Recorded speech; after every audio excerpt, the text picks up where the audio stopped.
Бүгін Қазақпыз ғой жобасынан көретіндеріңіз қылмыстық ісі өте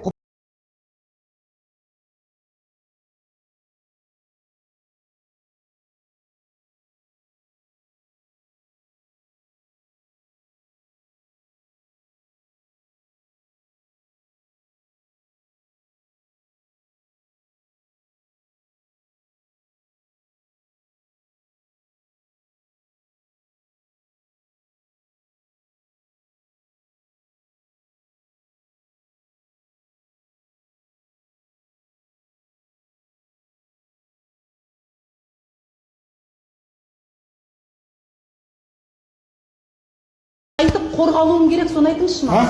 Қайтып қорғалуым. Бөлім басшысы бар, жауап шер. Бөлім басшысы бар. Мен үйімдегі жылу, материальный помощь. Сіз неге маған айқайлап тұрсыз? Сен қоймадың ба қазір? Мен сізге айқайлаған жоқпын. Сен демей ақ қойыңыз маған. осы және басқа да жаңалықтарды дәл қазір саралап, сараптайтын боламыз. Кеттік. Ассалаумағалейкум, қасқыр мінез қазағым. Назарда Қазақпыз ғой жобасы және оның авторы Жан Ахмадиев. Қалайсыздар? Кешеден бері президенттікке кандидаттардың, қайдағы кандидаттар? Сайлаудың сәнін кіргізген кандидаттардың дебатын қарап, күлкіден қырылып жатырсыздар ма? Менде де сол.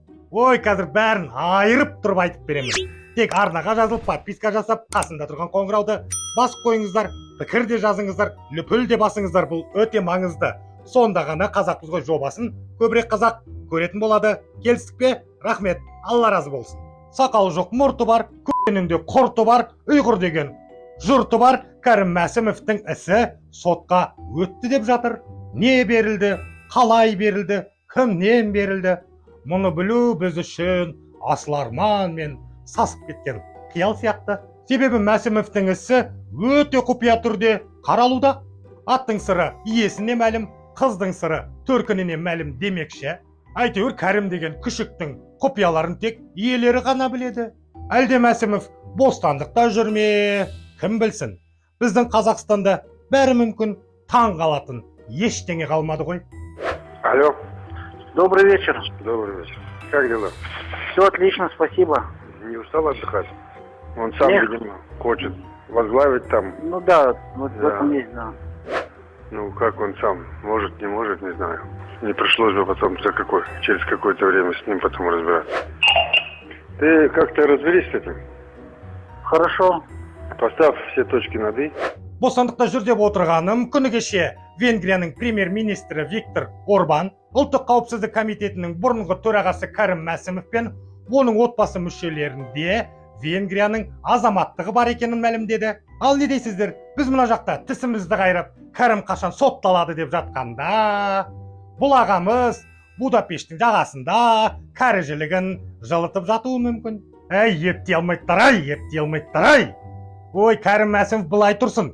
Біздің елде жай ғана вице-министрлердің өзі шет-шетінен олигарх. Соның бірі индустрия және инфрақұрылымдық даму вице-министрі Тимур Тоқтабаев. Лауазымды өкілеттігін асыра пайдаланған бұл жемқор жекелеген кәсіпкерлік субъектілердің мүддесінде әрекет ете отырып, барлау сылтауы мен аукцион өткізбестен пайдалы қатты қазбалар қоры белгіленген кен орындарын өзінің адамдарына заңсыз берген. Осының арқасында бұл нақұрыс кәдімгідей байлыққа қол жеткізіпті. Тергеу анықтап, соттың санкцияларымен Тоқтабаевты және оның туған-туысқандарын тексеру барысында қымбат тұратын жылжымалы және жылжымайтын мүлкі тәркіленген. Оның ішінде элиталы үйлер, жер учаскелері және қымбат тұратын автокөліктер бар.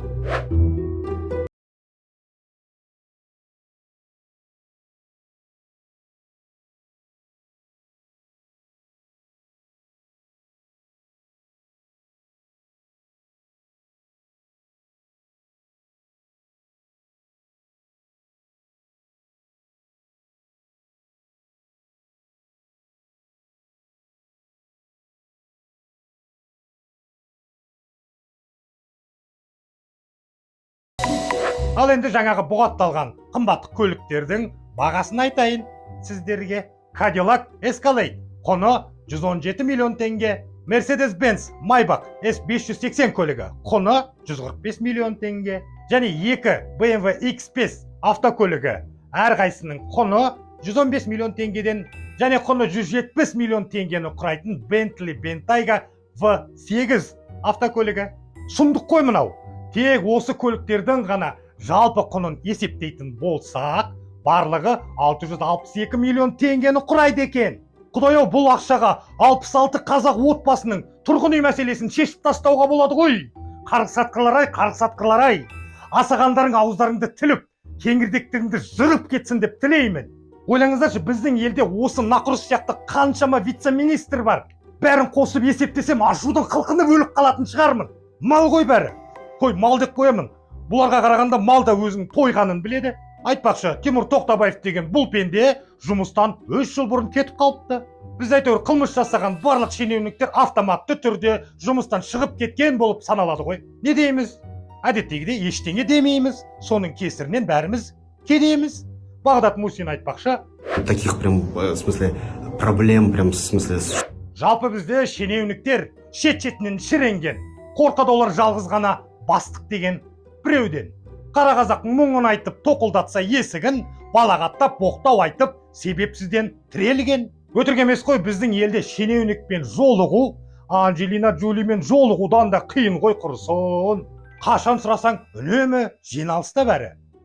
Жиналып алып, бюджетті қалай бөлсеміз деп ақылдаса ма, әлде кабинетінде жас қыздармен жақындаса ма, кім білсін. Іздеп барсаң таппайсың. Соның бірі көмек сұрап барған қазақ қызына дөрекілік танытқан мына бәле. Қайтып қорғалуым керек, соны айтыңызшы маған. Қайтып қорғалуым. Бөлім басшысы бар, жауапшы. Бөлім басшысы бар. Мен үйімдегі жылу, материальный помощь. Сіз неге маған айқайлап тұрсыз? Сен қылмадың қазір. Мен сізге айқайлаған жоқпын. Сен демей ақ қойыңыз маған. Сіз мына жерден төбеден түсе салсымен, жұмысың бар ма? Жұмысыңа бар. Жұмысқа барасың. Әкімге жауапқа нәрсе қылып отырсыз. Мен әкімге өз уақытылы қалай? Өз уақыты болса мен әкімнің жеке қабылдауына барып жазылуға бармаймын мен. Сен алсаң маман қызсың. Бұл оқиға Түркістан облысы Сайрам ауданының әкімиятында орын алған екен. Бұл елімізде болып жатқан былықтың біреуі ғана. Ойлаңыздаршы, қазақ елінде қаншама қазақ осындай арамзаттардың, адамзаттардың азабына көніп жүр. Айналып келгенде бұлардың жағдайын жасап, жалақысын төлеп отырған қарапайым жұрт емес пе? Бірақ мұндай санасыз семіздер осыны әлі түсінбей келеді. Бұларға кедей қазақтан гөрі өзінен жоғары тұрған бастықтың мәселесі артық. Өздерінше шенеуніктік этикет, яғни чиновнический этикет, саяси элита деген бір заң шығарып алған. Шенеуніктік этикет деп өздеріне сондай имидж жасап, 200-ді маскаларын қалыптастыру үшін қызметіміз талап етеді деп сықиып костюм шалбар киіп, қылқынып галстук тағып, өтіріктен түрін суытып, әлгі жерде важный, жалғыз құдай менмін деп креслосында шіреніп отыратын топас шенеуніктерге таң қаламын. Ей, тупойлар! Шенеуніктік этика деген ол қарапайым қалпын сақтап, адами болмысын сақтап, шынайы күліп, бастықтың артын жалағанша, халықтың мәселесіне шынайы көңіл бөліп, жұрттың ортасында шынайы өмір сүру болып табылады. Ал сендердің мына жүрістерің шенеуніктік этика емес, барып тұрған тексіздің тірлігі. Ұқтыңдар ма? Әй, қайдам, бұларға айттың не, айтпадың не? Жарайды, бұл жарместерді қойып, өзіміздің сүйікті рубрикамызға айналған президенттік сайлау, соның ішіндегі президенттік сайлауға қатысатын кандидаттардың, сайлаудың сәнін кіргізетін кандидаттардың тірлігіне көшейік. Бұларды актер деген сайын қазақ елін таң қалдыруды тоқтатар емес. Тіпті менің любимчигім Жигулидің автобустағы мына тірлігіне қарап, қандай қарапайым деп тәнті болып қаласың ше? Десең иә. Қарапайым еңбек адамда құрмет деген жоқ бізден жазылады. Біз сондықтан мынау қарапайым еңбек адамының қадір қасиетін көтермелеудің төңірегінде жұмыс жасаудымыз. Мәселе солай күн бауыр. Сондықтан мынау қазір сайлау науқан 20 қарашада президенттің сайлауы. Қазақстанда 6 азамат, 6 қазақстандық президент боламыз деп таласып отыр. Соның бірі менмін екен. Жигули Даребаев деген қазақпын. Сен мені ойлама, ана ұлты бөлек екен, қаяқтан кеп ол президент болады деп. Мен сенің бауырыңмын, маған дауыс бер. Төңірегіндегі келінге, бала-шағаға, ағаңа, әкеңе бәріне сәлем айт. Күні кеше кандидаттардың дебаты өтті. Көрген шығарсыздар. 20 ноября казахстанцы пойдут на избирательные участки. В этот день страна будет выбирать президента. Выбирать так қояды. Қос қуыршақ жүргізуші. Қойсаңдаршы құлақтан тебуді. Осы кейде ойлаймын. Хабар, Қазақстан, анау мынау деген телеарналар керек пе бізге? Мысалы сіздер үйде теледидардан осы арналарды қарайсыздар ма? Әлде барлық ақпаратты ютубтан бақылайсыздар ма? Төменде комментарийге пікір жазып кетіңіздер. Мен мысалға өзім осындай ертек айтатын телеканалдар тұрмақ үйде телевизорда қоспаймын. Ал қазаққа түк пайдасы жоқ осындай телеарналарға жылына пәленбай миллиардтап ақша бөлінеді. Билікте отырған мисыздарға айтарым. Пәленбай миллиардты осы сияқты саны бар сапасы жоқ үкіметтің өкісін тағып жүрген журналист сымақтарға төлегенше мектеп ашыңдар, аурухана салыңдар, жетім жесірлерге беріңдер. Қазақ қазір телеарна қарамайды. Мысалға мыналардың дебатын ютубтан қанша адам көрді деп ойлайсыздар? Айтыңыздар шал. Ал. 1000 адам, мүмкін 10.000 адам, мүмкін 100.000 адам қараған шығар. Жоқ. Кешеден бері осы дебатты 497 адам қараған. 497 адам қараған. Ойлаңыздаршы, 500 просмотрға да жетпейді ғой байқұстар. Оған қоса пікір жазатын бөлімді бұғаттап тастапты. Яғни, сіз комментарий жаза алмайсыз. Біледі бұларда қазақтың қарғайтынын. Клоундар. Ал енді бұл театрлық қойылымның ақшасы ондаған миллионнан асатын шығар. Ауаға кетіп жатқан ақша неге? Себебі осындай телеарналар ақша жеудің тағы бір жолын көрсететін нысандар. Жауып тастау керек мынандай арналарды. Шіркін қолыма бір түйір билік берсе ғой, осындай зарамсақ көптің бірі көттің кірі болып жүрген журналист жүргізушілерді көттерін бір төгіп шығарып жіберетін едім. Тағы бір жаныма батқаны бұл дебатқа Тоқаевтың келмегені. Сайлау деген киноның басты кейіпкері сол емес пе? Мүмкін уақыты болмаған шығар дейін десем.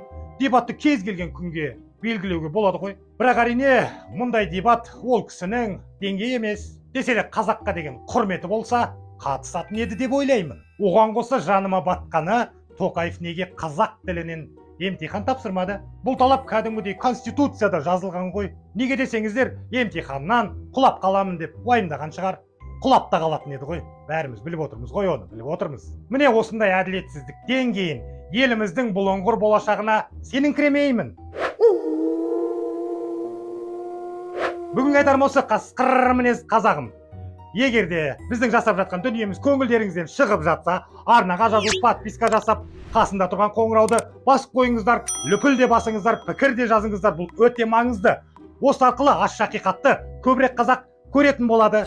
Назарда болған Жан Ахмадиев және Қазақпыз ғой жобасы. Кездескенше күн жақсы.